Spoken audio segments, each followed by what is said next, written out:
How do you know if you've got unresolved trauma?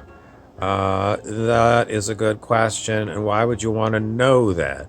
Well, because if you got unresolved trauma, then you're going to have this trauma hidden away somewhere in your consciousness, and it's going to be waiting to pounce on you because it's unresolved. So, what kind of traumas? Well, everyone says a lot of times it's childhood traumas, but plenty of people have got adult traumas as well. So, what do we mean by trauma? It's basically, mm, I don't know.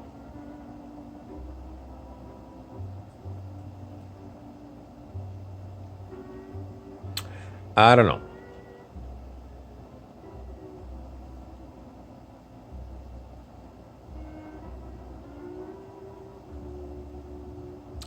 It's memory. It's a memory of something unpleasant. Let's leave it at that. So, what do we mean by unresolved? It means you didn't get closure on it. Or something new happens that reminds you of this other event in your memory banks.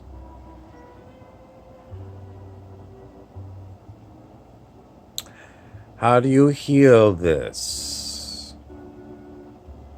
Why does it need to be healed?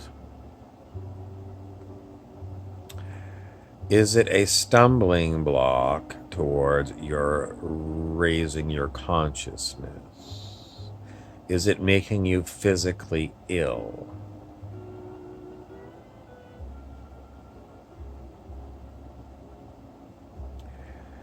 Can't tell you where to begin because anything you try is a good start. Body work, getting a massage is a very good place to start if you want to see if you've got unresolved trauma. Because quite often these unresolved traumas get stuck as stuck energy in your body, quite often in your muscles and your joints. So if you get a muscle massage, it's very good. But if they will rotate your joints around, that is very good as well. And what else can I tell you?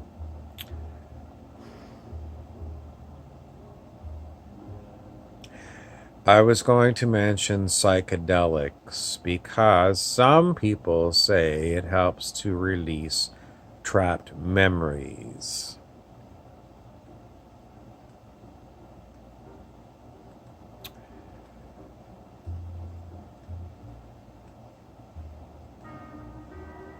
Yes, I would say so. I would say so. No worries about it. Yes, huge worries about taking psychedelics when you want to resolve trauma because you're taking away the armor plate that you've put around your trauma. You have got it's armor, and you've armored yourself so that you don't have to deal with this trauma on a day-to-day basis, and you can go and carry on a normal life as best as you can because you've built a wall between you and this traumatic incidences. So if you take psychedelics, you're basically dissolving the wall. And the problem is, if it's too much for you, there's no way to rebuild the wall. So it's like a one-way trip. Well, you come back to ground normal.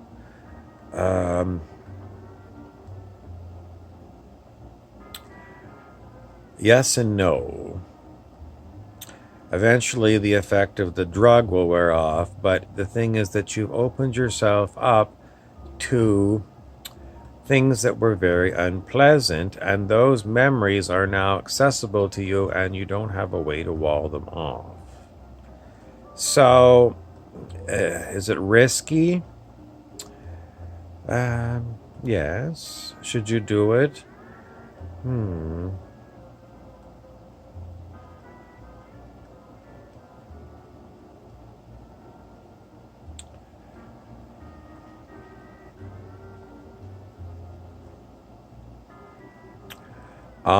Somebody suggests maybe a cost benefit analysis, but in the end, you should have a support team of completely loving people who can, give you a hug if you're feeling horrible. Someone who will hold your hand for a long time if you're really shattered. And you don't want flaky people who say, oh, I gotta run because it's time to go get McDonald's.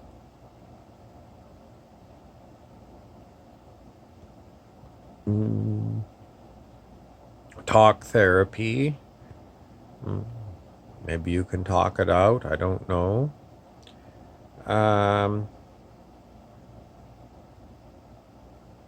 Forgiveness work is very important.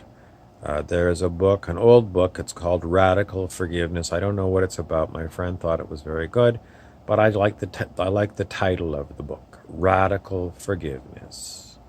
It doesn't mean ordinary forgiveness. It means letting it all go, and it's not my energy anymore. So this is something I've said before. If you're feeling something, you have to ask yourself, I've done all this healing work already. Now I'm feeling this, whatever this new energy is, this new feeling. When I say energy, I mean I'm feeling energy. And if it's not something that I think is like joyful or peaceful, I often going to question it. Okay, is this my energy or is this coming from someone else? Because if it's coming from someone else, and quite often it does, then it's not your job to heal it. It's not. It's not your energy. I mean, your job on planet Earth is not to take on all of the hurts of all the other people on the planet. You can't. There's one of you. There's billions of other ones. You can't do it. Your job is to do the healing up for yourself.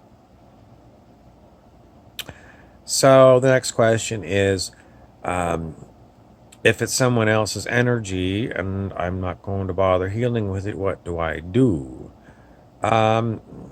You find your still point inside of you and you write it out. In other words, it might take you 8 hours or 3 days of not feeling well, but you must refuse to say, this is my energy. I'm feeling this energy. It's coming from somewhere, but it's not mine. So I'm not going to take it on. And I'm feeling it because someone is projecting it at me.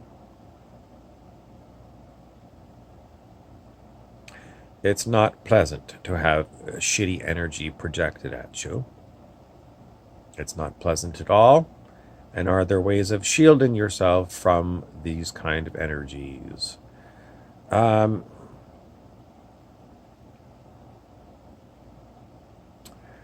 Well, people will give you the same ideas, and for me, none of them work. So what I do is I write it out. And it makes you, well, you might not be able to do anything while you're writing out these kind of energies because it will preoccupy you. So much so that, maybe you just want to go and find a quiet room somewhere you can be by yourself, turn off your phones and write it out. Why do you get these kind of projected attacks of these kind of energies that aren't yours? Because it seems like everyone does. It seems like everyone does, and I don't know if there's any particular reason why you get picked on. I would just say I think everyone gets these projected feelings. But most people say somehow it's, they're going to go to the doctor and say, I feel sick.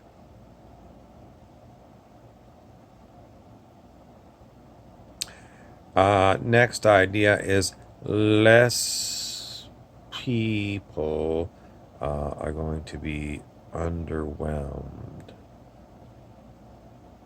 More people are going to be overwhelmed.